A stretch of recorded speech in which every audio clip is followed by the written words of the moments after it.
Hello, everyone, and welcome back. It's the Full 40 with Chris and Rob, part of the Nova Insider Network. Another special edition of the Full 40. It's Final Four week, and we have not only a guest. I'm viewing him as a co-host at this point. Back on the program once again, Allan Ray, the legend himself. Allan, welcome to the show. What's good, fellas? Nova Nation, what's good? Good to have you back. It is good to have you back. I can't believe you put up with us twice and you agreed to come on yet a third time too, but here we are. Everybody makes mistakes. Y'all my guys. I appreciate that. I question your judgment a little bit. But it's really good to have you on. And we just figured, you know what, this week, I know from my perspective, when Villanova makes the Final Four, every time Villanova's made a Final Four, even the Elite Eight, long run in the tournament, whatever, I just want an endless, like an IV of Villanova content. Like, I just want to do nothing but talk and read about Villanova. So Rob and I like to say that we do God's work on this podcast. And this is the intent. Everyone wants Villanova content. Here we are with more content. Absolutely. This is my first time being home when they in the Final Four. Any other time I was overseas. So that's right. Yeah. So I'm actually tuned in and with everything that's going on. Yeah. Amazing. And you and I were talking about, let's start there. You and I were talking about that on the phone the other night. You had said last year you had started to watch some of the games and comment on Twitter and whatever, and you were getting some interactions. So you've done that now for a whole year. How has that been? It's been great, actually. When I first started doing it, like I said, I was just out there just tweeting what I saw in the game, and I started getting some interaction. And then all of a sudden, it kind of turned into hey, Ray, do you think we could win today? Or what do you think we need to do to win? And, then I just started like, okay, let me analyze some of these games. And then I started doing that, and then a lot of people started liking that. I mean, that's like one of the main things now that everybody wants to see. Now, do you watch, so you sometimes have put out like, I'm going to put out a clip that kind of goes into what I'm talking about. Do you get like extra game film? Are you DVRing games, or like, how are you breaking it down? Are you rewatching? What goes into your analysis? So like, basically like when I'm watching games, like I'll take notes. Like I'll take notes of like stuff that I see, some trends that I see, and then I'll go on like YouTube to see if I can find like a full game, and then I'll rewatch the game and then just take little points from here and there and parts of the game and just like break them down on video and then add on and put it on Twitter. But if I had like access to full games and like a telecast, I think that's what it's called. Like I could do some things. Oh, you mean like the telestrator? Like you could draw? Yeah, Oh, that'd be cool. That'd be pretty cool. It sounds like a lot of work. I'm impressed already. I would be like, I tried this for about 15 minutes. I'm good. Move on. I could do some things with that. Yeah. So is that a lot based on kind of like just, being a college athlete, being a pro athlete, like you have to break down, you have to watch film, that's like part of it. Is that just kind of like lessons learned from that experience, or do you think that you have like an additional skill as it pertains to it? Bro, I played at Villanova for 4 years. Yeah. Those were the most detailed scouts ever. Like the scouts on Villanova for games are like so detailed, like everything is broken down. And that's where I learned how to do all of that stuff from. Like I just apply what I learned there to what I'm doing now. Like it's unbelievable how detailed that stuff is. Yeah. So you do right now in your career, post your professional basketball career, and just correct me if I'm saying anything wrong, but you do home improvements and contract work? Yeah, with the real estate. Yeah, okay. Have you ever thought about like a career in analysis or an assistant coaching or anything of that nature? Does that cross your mind? Not really. I kind of wanted to go in a different route. I feel like I always can coach if I wanted to, like, be an assistant. But I don't know. Right now, it's just not what I want to do. I just finished playing not too long ago, a couple years ago. Like, I just want to enjoy some free time. Like when Yeah. you're coaching, like you're all over the place, traveling and staying in late nights sometimes. I'm not ready to like have to go put gas in Coach Wright's Range Rover or anything like that yet. That actually is hilarious. So we've had John Shackleton, Shack Fit, on the podcast a couple of times, and one of the stories that he told on the podcast is that when he helped the team out one summer after I forget who the prior strength and conditioning coach was, but he helped the team out one summer to help them bridge the gap. And then Shaq was like talking to Jay, and Jay was like, why don't we go, I got to go to a haircut. Here's my keys. You drive me. And in that car ride, he made him the job offer to become the Villanova performance coach for the basketball program. But I just thought it was so funny that he was like, "Oh yeah, I'm gonna get my haircut. Take the keys. You drive." Yeah, that's what I'm saying. I'm not ready to be a chauffeur yet. Totally fair. Totally fair. Oh, I would not good. want to either. That's so good. I love that. Anyway, well, I gotta tell you, if you ever wanted to do it, the analysis that you do in 280 characters on Twitter and responding to fans and everything, like, just you have a special skill. And you break it down and you do it succinctly, and it's awesome. And I love following you for it. Appreciate that. I've gotten a lot of that lately. I didn't really think, people would like be following me like that and really enjoyed it like that. Yeah, no, it's awesome. All right, but moving on, let's talk a little bit about this team, this tournament, this Final Four run. And I just wanted to ask you, like, if you had to pick like the top 2 or 3 things that you've noticed about this team that has made this team a Final Four team, like what would that be? The number one thing for me, and I told Coach Wright this, was the toughness of this team.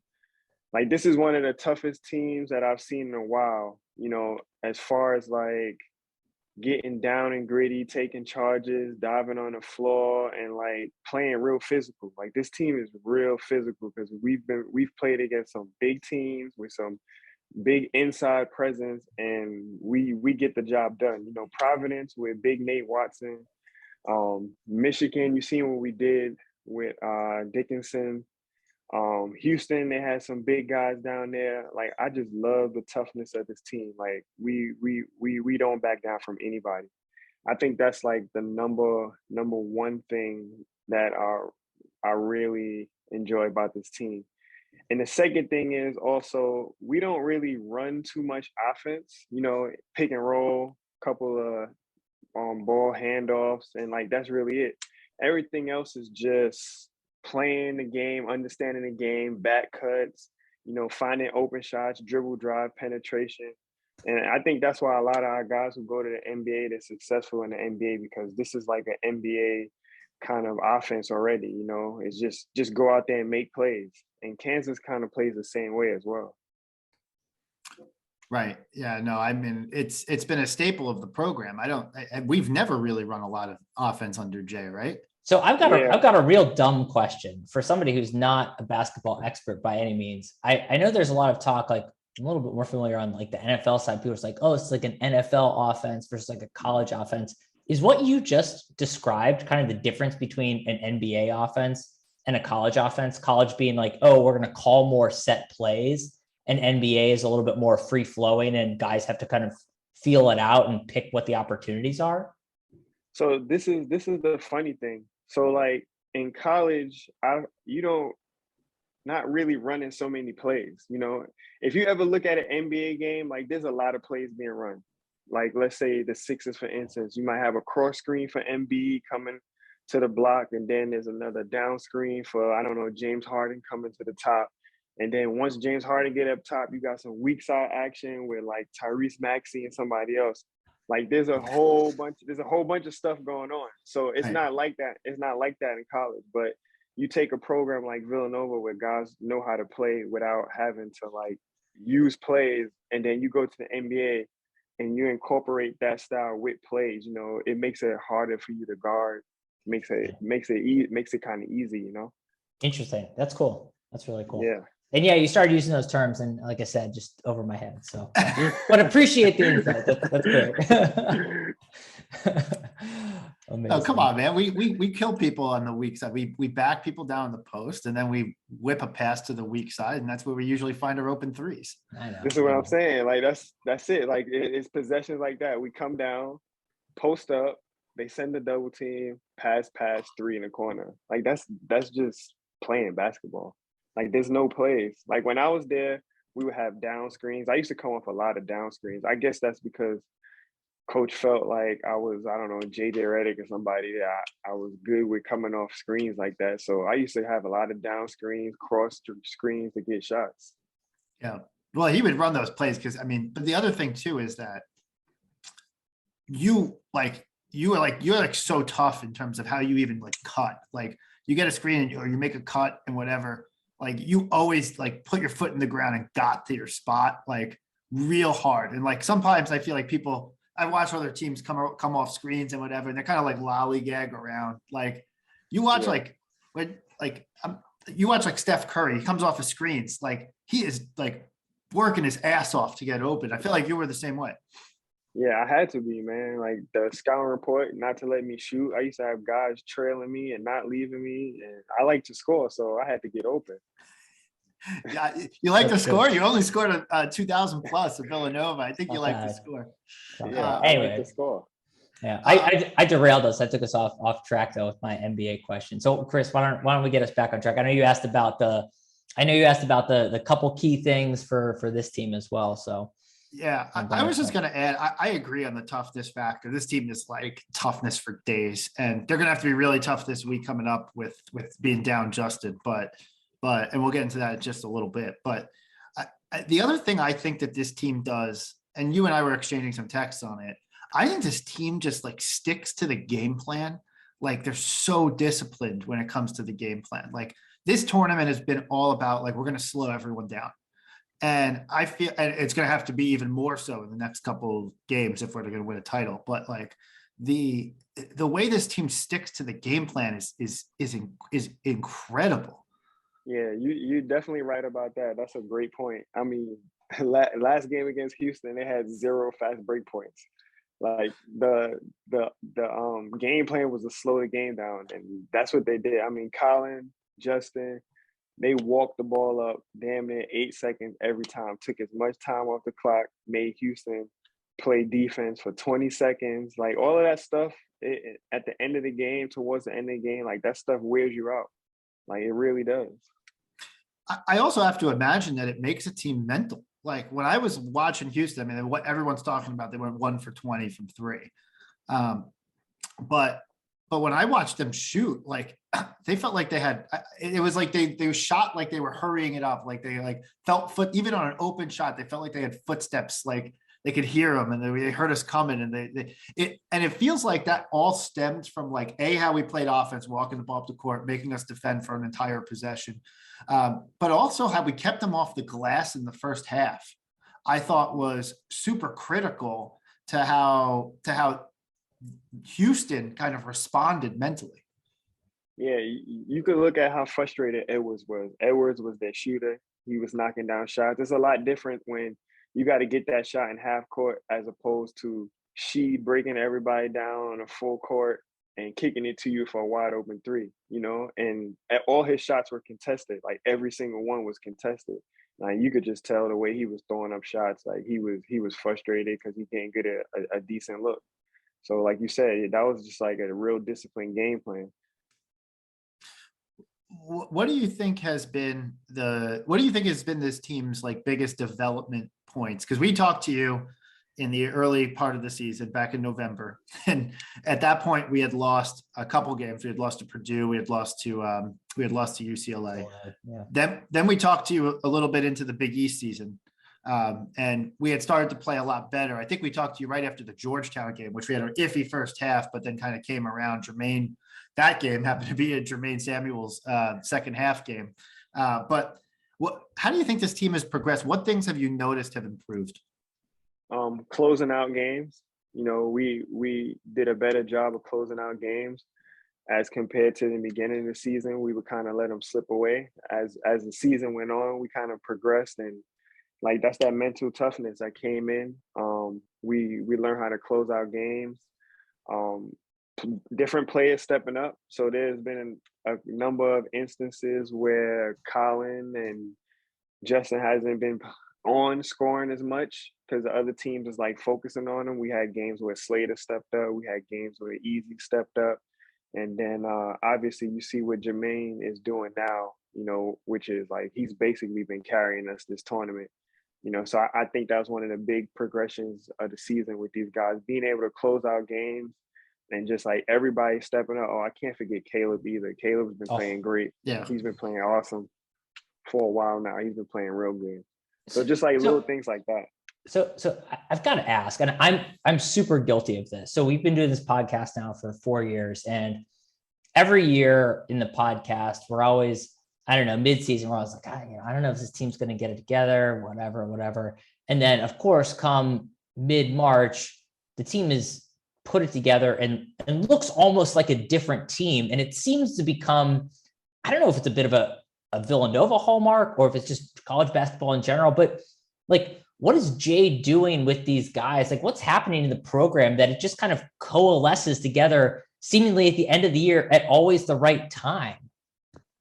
It's just, I would say repetitiveness. You know, we doing the same thing over and over and over again, sticking to the plan. Like Coach Wright doesn't really allow his guys to like focus on anything that's going on outside. You know, don't worry about what they say in the papers. Don't worry about what they saying on Twitter. Like focus on what we're doing. And when you get that focus and then like you finally lock in, it's just like you're like a tunnel vision, you know. And obviously these guys want to win too. You know, you can tell they want to win. Colin's back. Colin came back for this reason, you know, to get here to the Final Four. Like these guys want to win. Absolutely. Yeah, I mean, it's been a sight to behold. I think we all thought that this team had the pieces, had the components, so to speak, to make a run. But early on in the season, and like, you know, you lose some tough games on the road in many cases to some good opponents, and you're like, does this team have that extra gear? Blah, blah, blah. It's funny how like, yeah, we do. And it's also funny, kind of like you always assume, the extra gear has to come from someone buried on the bench who hasn't revealed themselves yet. And then here you go, it's Jermaine Samuels, the guy who's always been there all along, doing everything. And then boom, he hits March. And we joke, we call him Jermarch on the podcast, but he's become like, he's just become the guy this tournament. Yeah, he has. I mean, and it's funny because he has the matchups. Like, this is why it's great playing against other conferences and other top teams to see other styles of basketball during the season. So, like, you play in the Big East, like, everybody knows each other. It's like your brothers. You're all playing against each other. Coaches know all the players. They know all the plays. They know everything you're going to do. So it's like it's real tough in the Big East to play, you know, that style of basketball. But then once you get to the tournament and you start playing against these other styles of basketball, and it's just like, wow, like Michigan and Ohio State, Big Ten, like they've never seen quickness like Villanova. And like those are the perfect matchups for Jermaine because he's playing against bigger guys who are slower than him. And now he's getting confidence because he knows he can get by them. He can get his shot off now a little quicker. And the Big East guys are kind of like his size a little bit, but now he's got a mismatch advantage in this tournament. He's had one every single game of the tournament, and he's taking advantage of it. Yeah. The thing though, he's got a tough matchup coming up for him because Agbaji is a hell of a defender, and I assume that he's going to be on Jermaine, but it's been awesome to watch him. And the one thing I've loved that we've done, especially in this tournament, I feel like we've been finding him for an early look. We did it against Houston. I think he scored the first couple points against Houston. I think he scored the first couple points against Ohio State, if I'm not mistaken. And then I know he had 6 early versus Michigan. Like I love the feeling of getting a guy involved early. Is that a real thing? Is like if you get involved early, you feel more in the flow of the game? Oh, if I come out and hit my first shot, forget about it. Like I'm feeling real good. I'm feeling real good. It's like it's nothing like hitting your first shot. Just imagine coming out and missing your first shot. You're like, oh damn. So now you're like, okay, what I gotta fix, what I gotta do. And then like you start getting to your head a little bit. But when you make your first shot, it's like, okay, it's on. Let's get it. Yeah. So I'm just curious, kind of like, is there a player on this team, whether they're playing like this right now or whatever, but is there a particular player who you like are just like, that's your favorite guy? Or I know it's hard to pick favorites. No, you got to pick a favorite. Pick your favorite guy. Yeah. Pick one. Let me see, man. I really I love when Slater's like on his game because like that dude just do everything. Like I love watching him play when he's like healthy, in rhythm, like he's blocking shots, he's hitting threes, he's getting to the basket, he's strapping up on defense, taking charges. Like I love that. But I mean, my man, I love Colin too. You know, I just love how tough he is, man. I know a lot of teams come out and they see Colin and they're like, "Oh, I'm about to dog him," but that's not happening. Colin is he's tough as nails. He'll guard you up, hit a 3 in your face, go grab some rebounds. Like that one game when he was hurt, but he had 10 rebounds. Like that's like you can't teach that. Yeah. You can't teach that. All right, so you got one guy. You're going in a 2-on-2 tournament, $1 million on the line. Which guy from this team are you taking? Is it Colin? Man. Nah, I'm gonna take Jermaine because I'm gonna do all the shooting, so I need somebody to rebound. Fair enough. I love that. That's terrific. Oh man. Jermaine, know your role. Just get under the basket. I got it covered. Jermaine would be happy. Jermaine would be happy to do that. That's totally true. I've said this on a number of podcasts already, but I went to the game Villanova versus Providence at the Pavilion, and that was the closest I've sat for a game since I've been a student. And sitting that close, you really could see in that game how impactful Jermaine was on both ends of the court. He's everywhere doing everything. It's incredible to watch. Yeah, he definitely is. Yeah. Let me ask you guys. For me, I would say after the Marquette loss, I kind of was feeling like maybe this team can make it to the Sweet 16. I felt like that was probably as far as they could go. But then after they beat Providence, I kind of really seen like, man, this team is good as hell. Mm-hmm. So like, where do you guys think that they was going to end up this year? Yeah. If you like, to be honest, I'm not going to say I didn't think they would make it to the Final Four. Like I didn't think they would be able to get there. They're like a completely different team right now. I'll go first. Yeah. And Rob, you could check me on this, but like in the initial episodes of the podcast for this season, I was like, I have all the expectations. I think this team can make a Final Four. I think this team can win a national championship. This, that, and the other thing. That was before the season started. Yep. Then after we lost at UCLA, after we coughed up the lead that we had against Purdue, and we got blown out against Baylor and Creighton, I was like, man, I don't know. Like, I'm like, you know what? A second weekend appearance would be good. Candidly, like ever since you guys have been there, I've always been like, you know, if you make the second weekend, everything else from there is matchup oriented. It's a crapshoot. Tournament's tough, but like, you know, second weekend's good, and I'm going to be happy with that result. And truth be told, even at the beginning of the season, you told me this team was going to make a Sweet 16, Elite 8. I'd be happy. Like I'm always like, I feel like I'm pretty realistic on that front. because this tournament can just like, you could just run into the wrong team at the wrong time, and it just how it goes, and it's unforgiving, and it doesn't matter how well you played. If you just catch the wrong team on the wrong night, you can go home unhappy. After the 2 Marquette losses, I was really frustrated, like you mentioned. But then actually I started to feel better after not the Providence win, but the UConn loss, actually. And I know we all were mad that we lost that game, but I just felt like we lost that game uncharacteristically with like a missed free throw, a turnover on a held ball that like is a mistake that like you could blame the refs, but it doesn't matter. Like I was like, it's a mistake that we don't make. Colin calls timeout 9 times out of 10. Caleb hits that front end of the 1-on-1 9 times out of 10, and we win that game. And in that environment, I was like, this team is rock solid. And then from there, after that loss, we haven't lost. After that loss by 2, we haven't lost a single game since.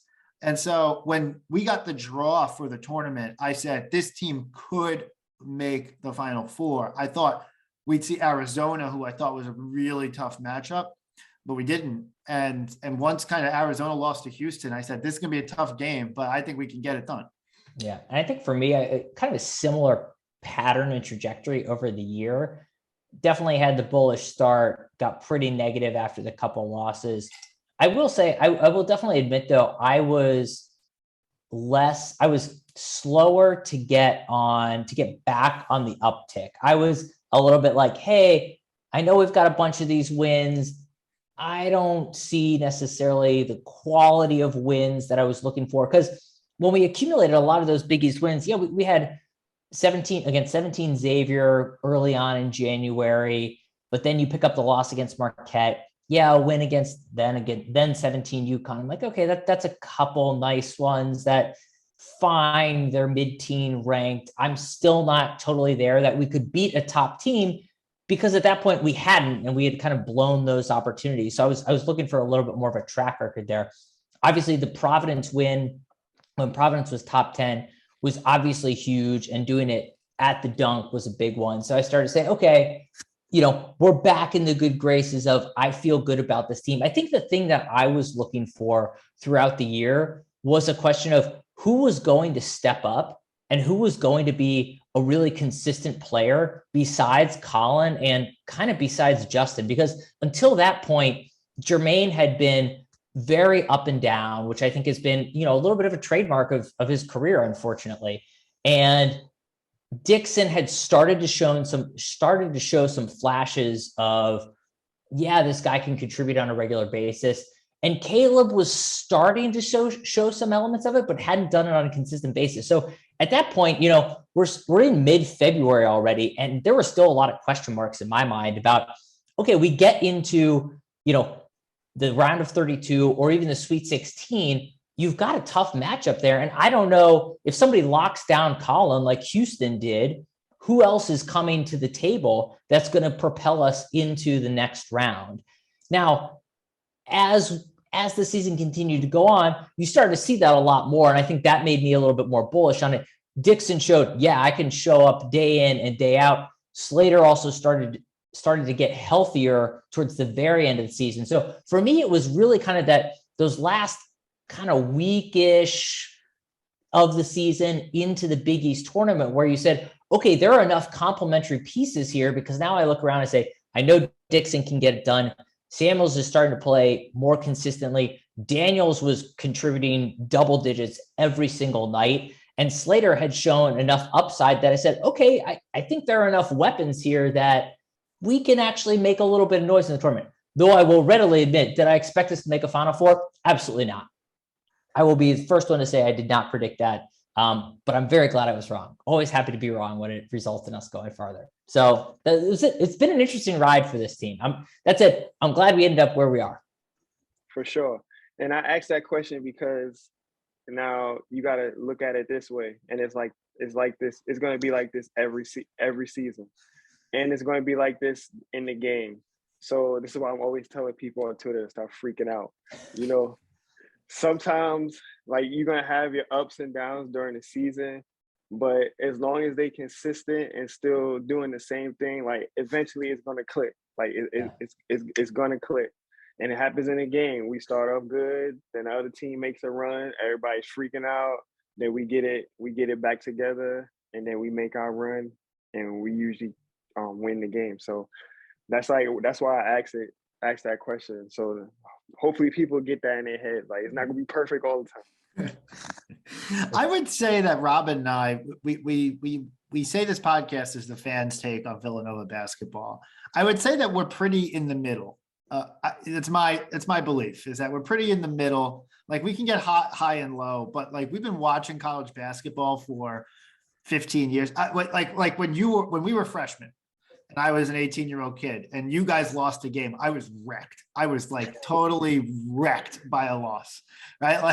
Like over time you see enough weird losses and enough like cool wins and like you kind of like start to even out and like they don't kill you or you don't ride as high as you used to. Yeah. Some people, yes, we've definitely. I will say we've definitely got some friends who I think they haven't gotten rid of that anxiety around it too, and they're up and down every single game. Though I will, Ray, I will tell you this quick story. I know some of our other listeners have heard it. After was it the 15 loss? I think. Yeah, I think it was the 15 loss. Yeah. We were at Belotti's house and or his apartment. We were watching the game, and we had a number of friends over there, and we had a couple of girls who are great friends, love them to death.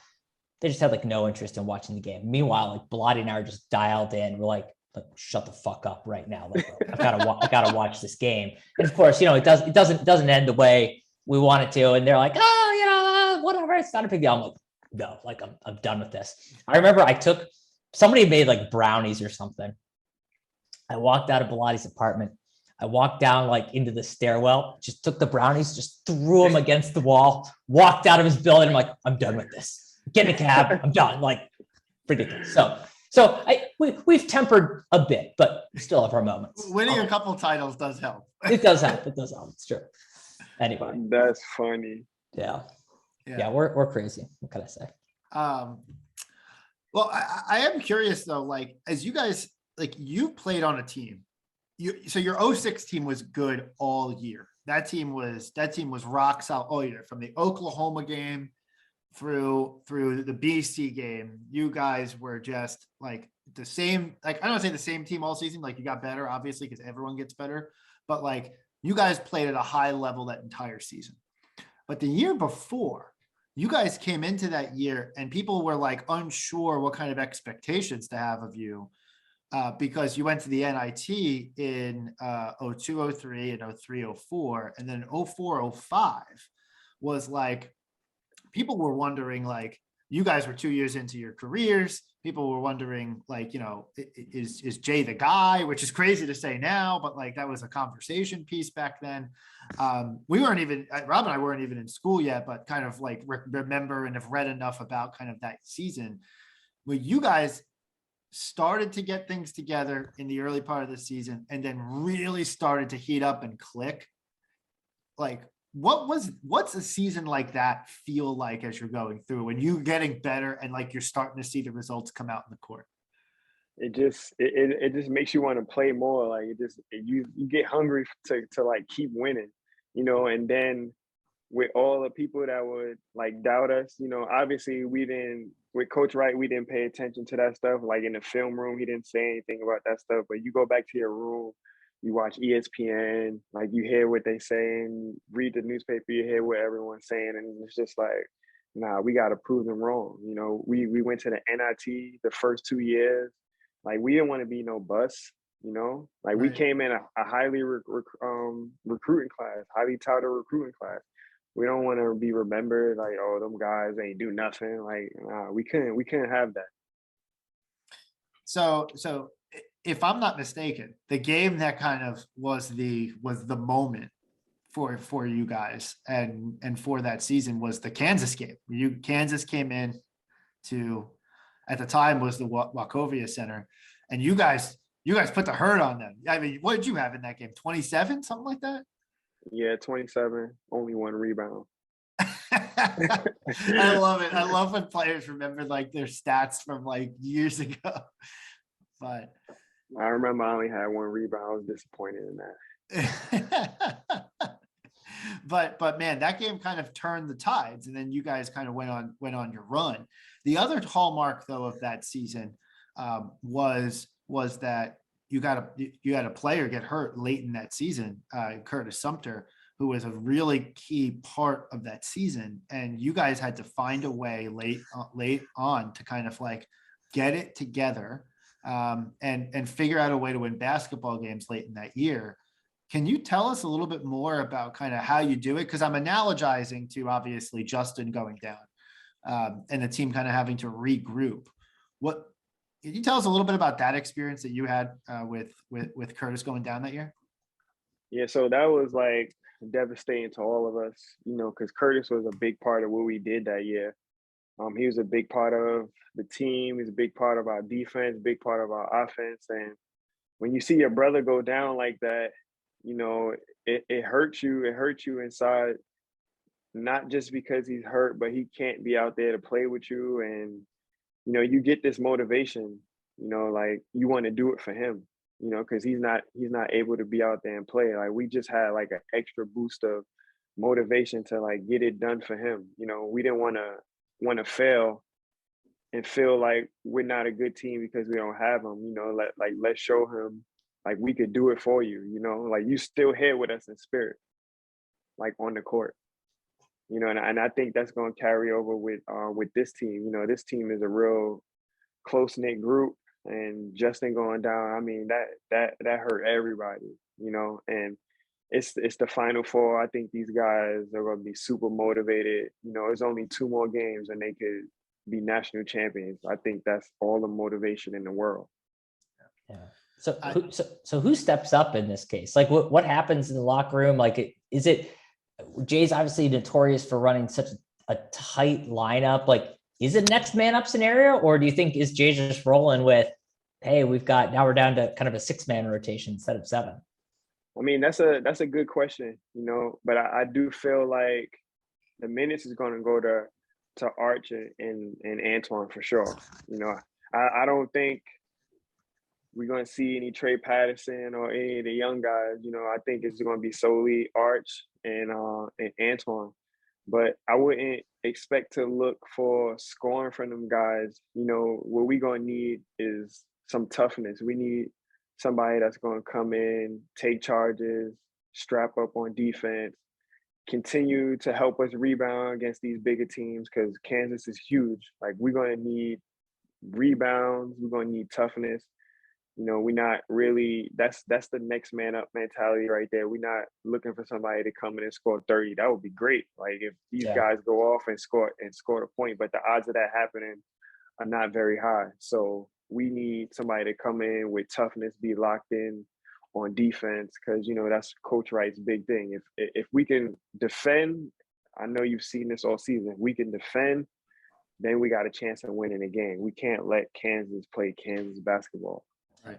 How does it change your mindset knowing that you're essentially down another guy and you've kind of got, I don't want to discredit, Arch and Antoine, but obviously, they've played much more supporting roles than the guys who are now the starting 5, right? Like, how does it impact your mindset to say, hey, I really can't pick up fouls. Like, I've got to play really clean here. Does that shift things a lot for you as a player? That's a good question, because that was kind of like the situation we was in. Like, coach didn't want us to foul so much. We had to like be solid on defense. Sometimes he used to be like, if the guys got to score, like let them score. Like, we don't need any of the extra fouls.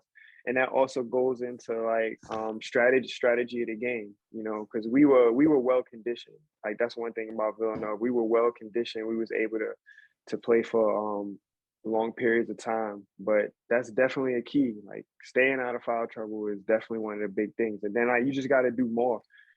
Justin, he's capable of grabbing 11 rebounds, so like now everybody else got to pick up their rebounding. everybody else got to pick up their defensive intensity, and obviously some people got to pick up from scoring too, his scoring, because he was a important scorer. Yeah, totally. Does it help? Does it help a little bit from a mental edge perspective that the max amount of games left is 2? Like you're not playing. Sure. So I mean, I know you're a Yankee fan. I mean, in 2003 in the ALCS, Mariano Rivera pitched 3 innings. So to close that game out, to keep the Yankees in it before Aaron Boone hit the walk-off. Like, is that like a thing? Like, hey, these guys, I'm going to throw my closer for 3 innings. Doesn't matter. Like, we're going to leave it all out in the court. Yeah, for sure. Like you said, it's only 2 games. Like, I'm just going to give it my all for the first game to get to the second game. Like, there's like, what else can you do? It's 2 games left. Like, you just give it your all. Like, you never know when you're going to get back to the stage again. Right. Yeah, it's interesting. I look at it and I say Justin Moore's absence obviously scoring the ball, because he makes tough shots, which I think sometimes like he makes some shots where I'm like, wow, I can't believe he shot that, because he's got a guy on him and he just creates a little bit of space and creates a little bit of breathing room, goes up and hits it.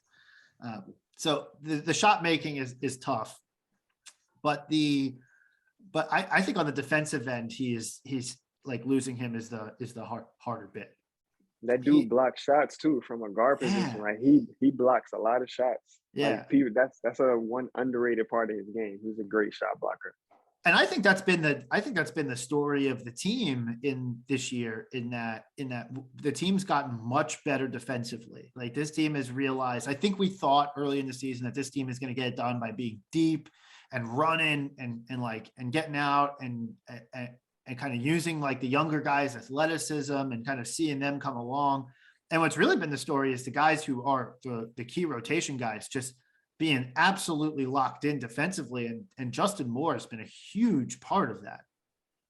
You remember me saying that in the beginning when we first talked about, like, I don't care if these guys playing 35 minutes. Like, I don't care if they tired. Like, you just got to get it done. Yeah, you did say that. You did say that. True. Yeah, this is for this reason right here. I knew that they had it in them, and that's what eventually was going to happen. And like, if they wanted to be a good team, it had to be this way, because I could just tell from after like the first month that Coach Wright was not going to be playing the bench. You see how long it took Longino to get going. So I just knew he wasn't going to play the bench. Do you happen to know, is Demir Cosby-Roundtree available for any minutes, or is he not playing? I have no idea about that situation. Yeah. And I need to ask, but I'm just as clueless as you guys about that situation, because I see him come in a game, a couple of games during the season, and then you just don't see him again. So I'm like, what's the situation? Right, because the guys I'm worried about are from the foul trouble perspective. Like, yeah, we got Antoine and Chris who can spell some minutes, but what we don't have is now, like, we don't have that flexibility to play multiple guards. So, but then Slater and Samuels slot into the 4-5 role if Samuels and Dixon get into foul trouble. Slater's been in foul trouble in this tournament already. Samuels and Dixon being in foul trouble is really damaging for this team. Mm-hmm. Especially coming up with Kansas. Like, I feel like Kansas is going to be like, forget the X's and O's. It's going to be like a player personnel game. Like, for instance, McCormack in the post, they're going to go down to him. They're going to try to get us in foul trouble. They're going to try to score. After watching some film on him, like, he's left shoulder dominant. Like, he's only going over his left shoulder every single time for a right-hand shot. So, like, you just got to be smart about that. Like, take that away from him and make him make shots with his left hand. Make him go over his other shoulder. And if he makes those, okay, like, we can live with that. But he's not going to his strong side, like Remy Martin. Like, he's right-handed. Like, he wants to go right all the time. He can go left, but he wants to go right all the time. So, like, we need to make him go left, make him beat us going left. Like, I think that's what this game is going to be about, like, the personnel, because we don't have the size, we don't have the depth to, play like we've always been playing, helping and taking some fouls here and there. Like this got to be one of those mental games, like locked in player personnel. I know, like Wilson, like he's trying to go right every single time, trying to go to the lane. Like that can't happen. Like that's gonna put us in a bad position. So I got to ask. So the scout that you just outlined, I assume Jay and the coaching staff will basically give the guys something similar prior to the game, right? Like, is that kind of the talk track, like the week leading up to this? Like, hey, Martin's always going right. Here's what we're going to do to push him left. Is it stuff like that you guys are talking about throughout the week? Oh yeah, for sure. They got a scouting report right now. They probably got it after the game on the last game. Like Martin I'm pretty sure on pick and rolls, if we could send him left, we definitely send him left on pick and rolls. Like Jalen Wilson, like he wants to attack the glass every time. And when he attacks the glass, he attacks right hand. Like he's going to the right, like a one-way sign. That's it. He's not putting the ball left hand or nothing like that. McCormack, like I said, everything is left shoulder with him. Then you got Brown. Brown is a pretty decent shooter from outside, especially if you leave him open, but he wants to run. Like if you ever watch highlights of him, he's fast break, getting dunks, getting finishes from them guys. And Obaji, he's pretty good. He can shoot, he can get to the lane, he's super athletic. So like that's what I mean. Like this is a personnel game. Like you're not going to be able to stop every single play that they run, but you got to know their habits. This feels to me, in addition to a personnel game, like a tempo game again. Oh, for sure. Yeah. Like I watched them play Miami, and Miami had the lead at halftime. And then Charlie Moore, who used to be on DePaul, but he came into the game after being in some foul trouble in the first half. And he had like no discipline on the game plan. He just sped the game up. He was like wanting to run into a track meet and whatever. And I feel like if you let this Kansas team run, they're going to wipe the floor with us. Like, yeah. I don't mean that in a bad way. It's just like, I just don't think we can run with these guys. It's not our style. And so I feel like this is going to be such a critical thing to just slow this game to a crawl. Yeah, I mean, there's nothing wrong with what you said. Like, if we let them run and get out in the open court, like, we're dead, because that's what Kansas do. And it's obvious Kansas is a very good team, and that's what they like to do. If you watch the games, they force turnovers and they get out and run. Like, I'm going to put up some clips. I mean, they're grabbing rebounds, launching the ball full court, layup, steal, layup, pass, layup. Like, that's what they want to do. That's exactly what they want to do in offensive rebounding. Like they're a machine on the offensive glass, second chance points. So I feel like the limiting of the live ball turnovers is going to be super critical, which is good because we have the personnel to do that. We don't make a lot of turnovers. Mm-hmm. And I have noticed that Caleb's been handling the ball a little bit more, and he's been pretty steady-handed doing that. And that's another reason why I think Arch might see some minutes, because he doesn't turn the ball over either all that much. Yeah, I think that's more to like try to get Colin a little bit of rest also, because he's bringing the ball up court, trying to initiate offense. And at the same time, like these teams are playing him tough as hell. They don't want him to shoot the ball.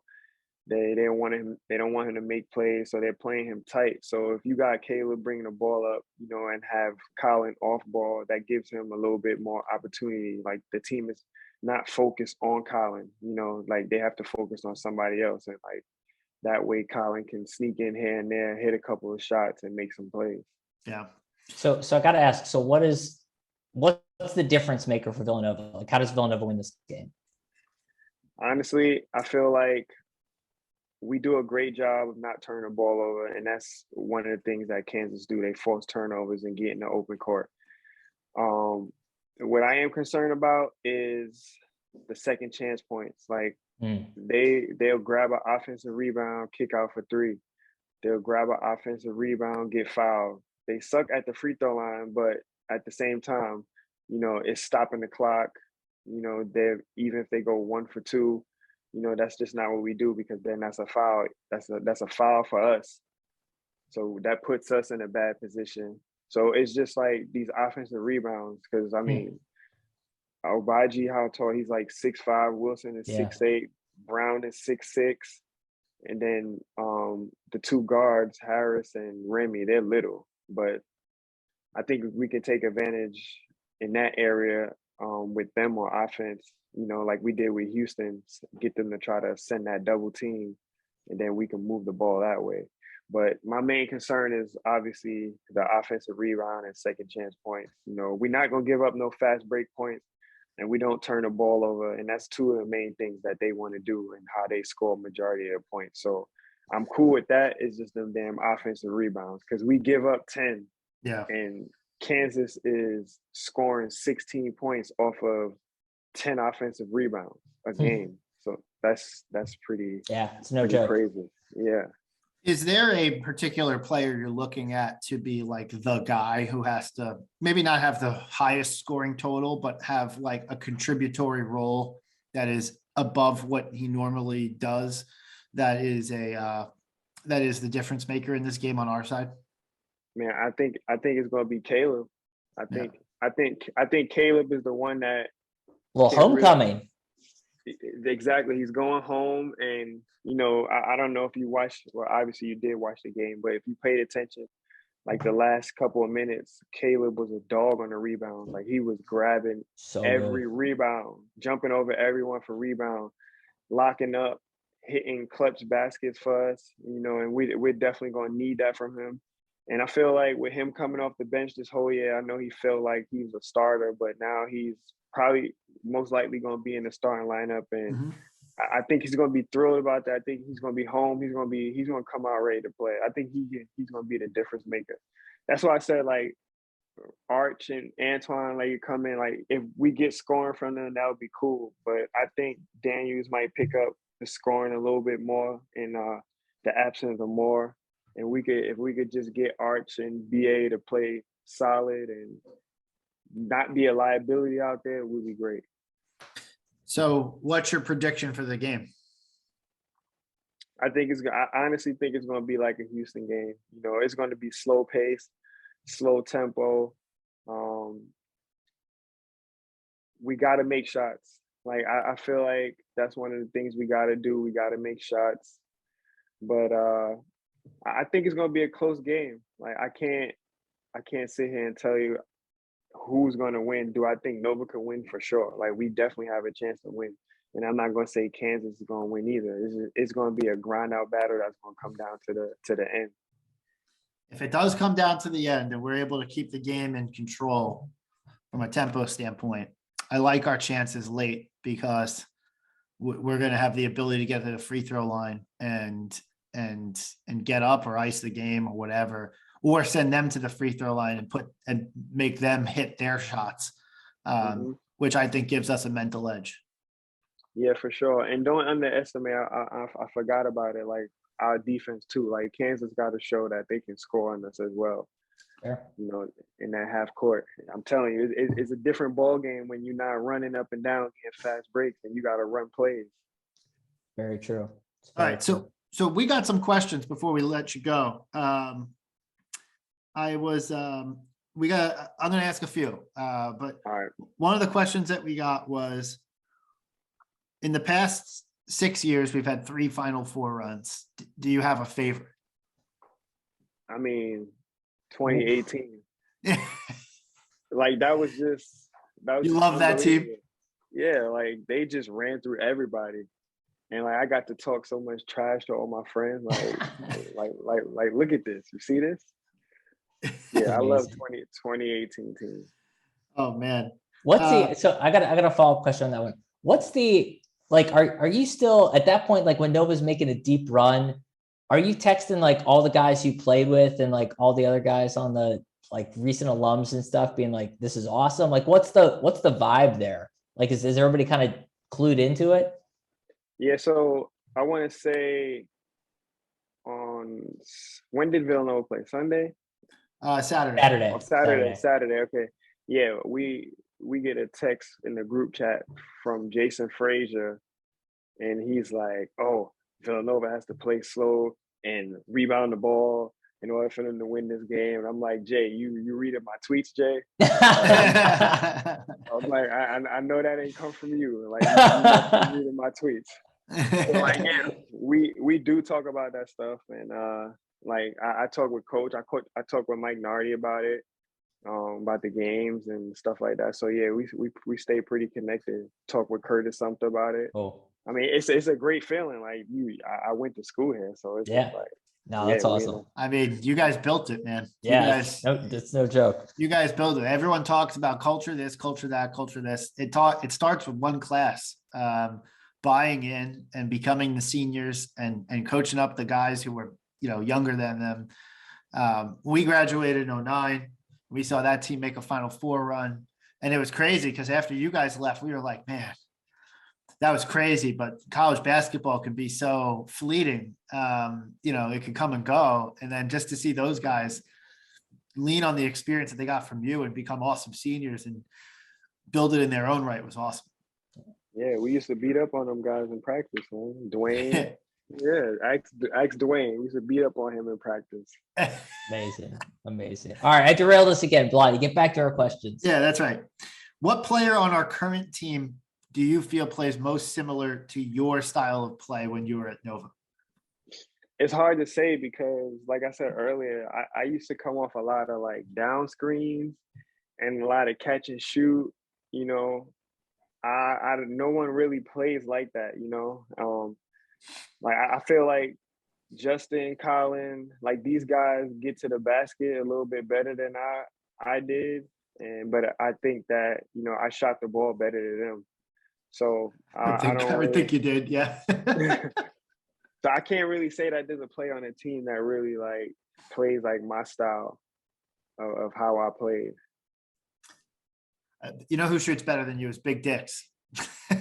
Dicks. He shoot better than everybody. That's right. If someone wants to know if you have a year of eligibility left and you want to play on the team. Listen, I will get torched out there right now. We can't get you the COVID year. You come back for one. I will get torched. So I like this question. As a former player, what separates Coach Wright from most of the other coaches that you've played for? That's interesting. It's definitely the attention to detail. Like he's so detail oriented. Like everything has to be a certain way, and that was one of the main things I realized about him compared to my other coaches, like in high school, and like even when I played professional. And I was just like, Coach Wright really knew what the hell he was doing.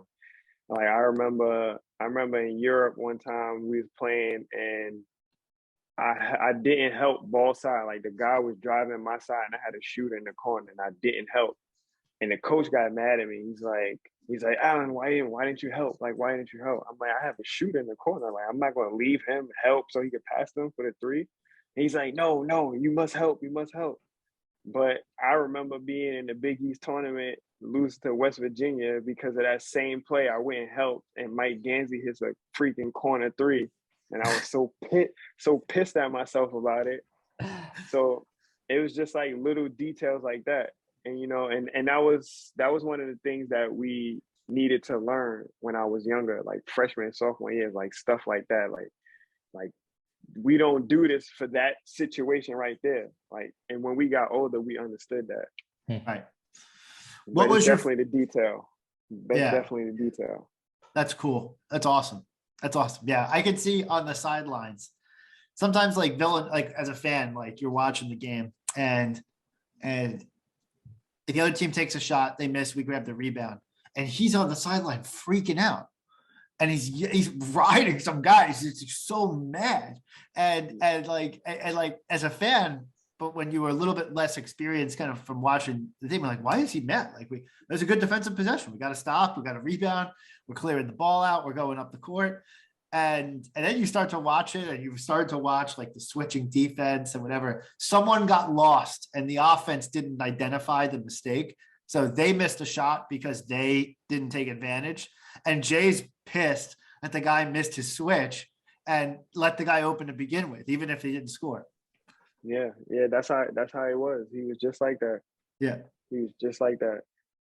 I remember, like, let's say, just for example, like we're playing Georgetown and somebody gets by us and like makes a nice play, and then coach is like, oh well, you think you're going to be able to let Raymond Felton do that when you play against these guys? He's going to kick your ass. He's going to kick your ass all night. Like, if you don't get it together, you're going to have a long night. Like, you could get away with it. You could get away with it with this team, but you're not going to get away with it against UConn and stuff like that. So yeah, he was real detailed about that. That's amazing. Good question here. Which was your favorite game in your college career? Favorite game? Yeah. I would probably say the first game of the tournament against New Mexico State. Like, that was the first time we made it to the tournament. Like, we were so happy to get there, and like we were so nervous. And once we won that game, it was just like a big relief. You know, we felt like, all right, like we're here now. But just making it to the tournament was just like one of the biggest accomplishments for me. Hey, your second favorite team, UConn. I'm just kidding. I know you can't stand UConn, but they couldn't beat New Mexico State this year. So there you go. Oh man. All right, a couple more. Is that okay? All right. Two questions. One is, do you think the 05 or the 06 team was better? Man, see, now the 05 team, we had Curtis for a large part of the season, and then the 06 team, we had Dante. But I would have to go 05, not to say, I mean, Dante went to the NBA. He was a great player.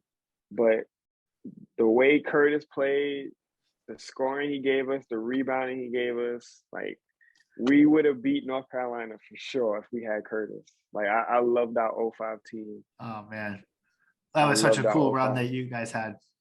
That was a cool run.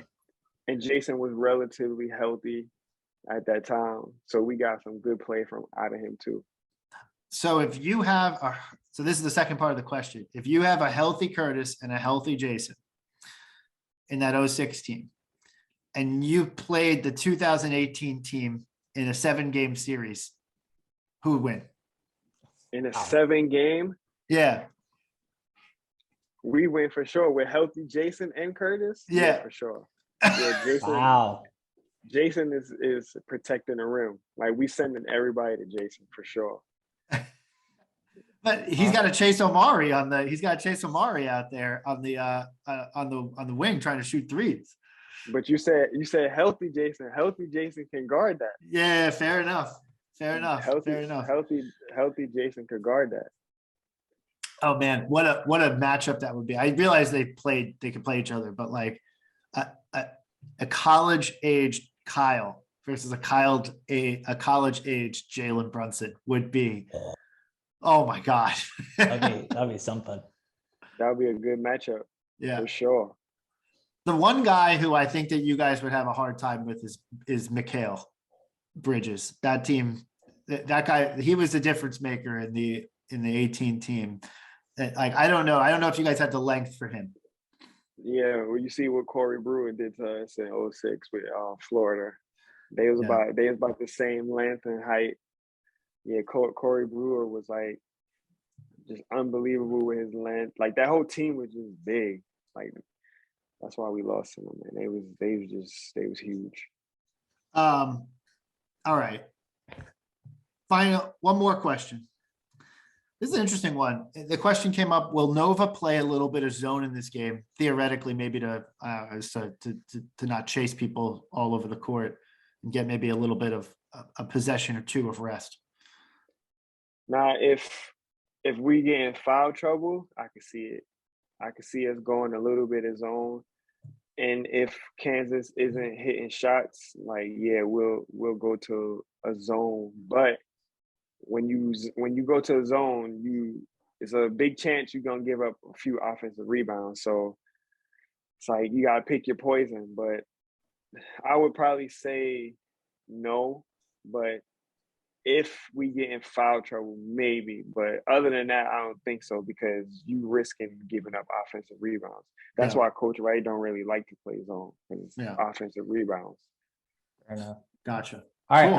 I've got an actual final question. And then I have one after that. So just Okay. know that. All right. Mine's quick. Chris and I are going down to New Orleans. Are we going to see you there? Yeah, I'm definitely trying to make it down there. If they go to the Natty, I'm there for sure. All right. Well, that was like half committal. That was half committal. Yeah. I'm there. I'm trying. All right. Well, hit us up. We will definitely be there. We'll be bouncing around. We'll do some live pods as well. You can stop back on yet again. If you have an extra place that I could sleep, I would also come. That has been my biggest struggle. Ray just changed. He just changed his mind right now. He's like, "No, I'm good." So my question kind of stems off what Rob said. It's rare that I ever am mad you guys haven't asked a question, but this was maybe the most obvious question the entire show. Final Four's in New Orleans.